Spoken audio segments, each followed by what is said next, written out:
మనకు ఒక special status ఇవ్వాలి. 5 సంవత్సరాలు ఇచ్చారు. నేను నరేంద్ర మోడీ గారిని కోరుతున్నా, 15 సంవత్సరాలు ఇవ్వండి. 5 సంవత్సరాల్లో ఇండస్ట్రీ రావాలంటే 2-3 ఏళ్లు అవుతుంది. అది ప్రారంభమయ్యే లోపల ఆ స్టేటస్ పోతే మళ్లీ అభివృద్ధి ఆగిపోతుంది. అందుకని కనీసం 15 సంవత్సరాలు స్పెషల్ స్టేటస్ ఇమ్మని చెప్పి వారిని కోరుతున్నా. అదే మరి కొంతమంది కావాలని కన్ఫ్యూజ్ చేసి స్పెషల్ స్టేటస్ ఇస్తే ఇది ఒక సంజీవని కింద అన్నీ అయిపోతాయని. ఏం వస్తాయండి? 2 వస్తాయి. ఆ 2లో ఏంటి? 1 EAP, 2 central sponsor schemes. Central sponsor schemes తగ్గించేశారు. 62 నుంచి 52% వచ్చింది. ఈఏపీ వచ్చే కొద్దిగా ఎంత వచ్చింది? ఎన్ని ప్రాజెక్ట్స్ ఇస్తే గవర్నమెంట్ ఆఫ్ ఇండియా, అది మళ్ళీ వాళ్ళు కేబినెట్లో తీసి వాళ్ళు పాస్ చేయాలి.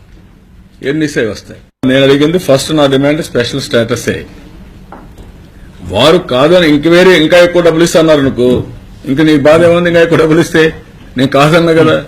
కాదు కోడలు మగబిడ్డ కంటారంటే అత్తొద్దు అంటున్నా. ఈ యొక్క స్పెషల్ స్టేటస్ తోనే మొత్తం అయిపోతుంది, స్వర్గం అయిపోతుందని చెప్పి మాట్లాడుతున్నారు. 10 ఏళ్లు స్పెషల్ స్టేటస్ వచ్చిన రాష్ట్రాలు స్వర్గాలు అయిపోలేదు. What is the reason?